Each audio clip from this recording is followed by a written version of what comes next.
This month's Thursdoid reveals that Project Zomboid Build 42 should be releasing before Christmas. It may be hard to believe that it's actually happening after all this time, but it seems like it's actually true, as they say that they feel like they're in a good place for it considering the positive feedback from the testers recently.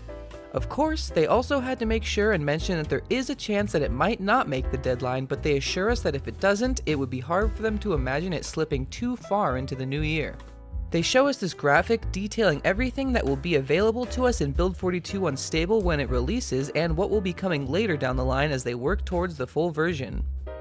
As you can see, off the bat we will be getting most of what Build 42 has to offer, including expanded map with new towns and locations, underground areas, basements and high-rise buildings, new lighting system and darker nights, performance optimization, animal husbandry with cows, pigs, sheep, and chickens, wild animals including deer, rats, and rabbits, new fishing mechanics, expanded lore including newspapers, flyers, new TV and radio, new build menu, initial crafting, new UIs, surface crafting, pottery, and blacksmith tech trees, improved agriculture and crops, dynamic music, player vocals, new clothes, containers, weapons, and world objects, better UI scaling, randomized wilderness and biomes along with new grass, basic tracking and hunting, improved gunplay, new seated animations, corpse dragging and window chucking,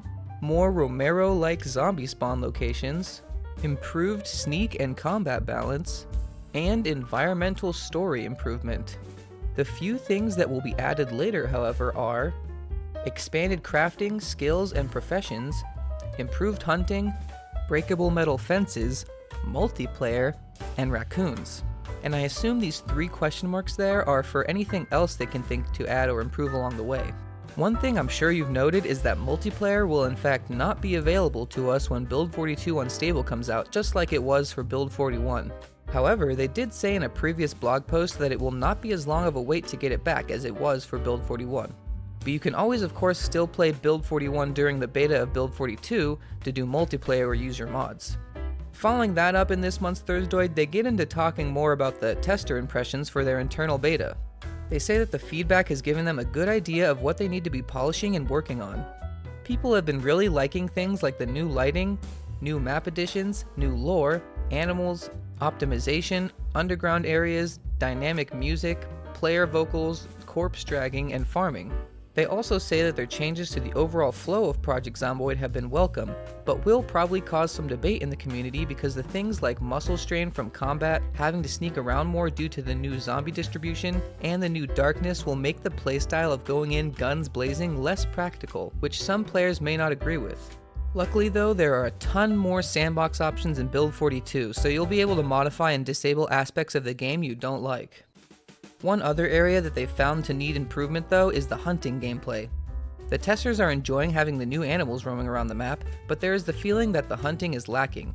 Because of this, it will be one of their focuses during Unstable. They say that they need to give more attention to the deer, their deaths, and the tracking to achieve the feeling they are looking for. And also fishing has been going well so far, but they do have more ideas on how to make it even better. Moving along from that, we have a few smaller things they go over. First, they share with us this image of the current iteration of the new flat surface crafting UI. They say that a huge part of wrapping things up for Build 42 has been the crafting work, with a lot of it being on polishing up the new UIs.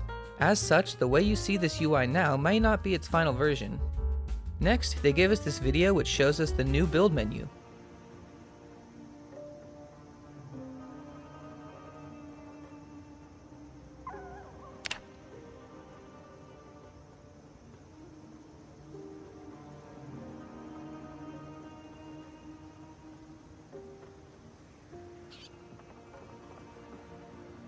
They say it could do with some more information about what's in each recipe, and they also might add movable objects to this menu, but right now it's looking really good and is definitely way better than using the right-click menu for everything.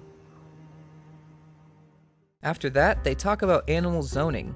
Testers have said that it's been a pain having to create a zone for your animals to live in and do things like eat and breed. Farmhouses apparently come with these zones pre-made, but it isn't very obvious.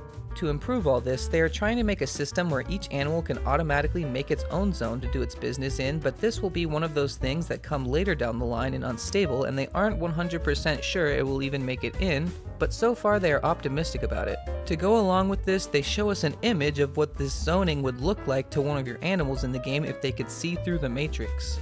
There's also this video showing a nice radial menu they've added for caring for your animals. Then, they show us another video that demonstrates the new stealth improvements under different conditions. They finally made it so that zombie awareness is more heavily based on their surroundings, so that means that during fog and darkness, their senses will be dampened in certain ways, and also, of course, if there's obstacles in the way. And finally, in the spirit of Thanksgiving, the last thing in this month's blog post is a video of someone slaughtering turkeys. Thank you all for checking out the Project Zomboid news this month with me, and with the update coming out so soon, share with us in the comments down below what new feature you're most excited for. I'll see you all soon.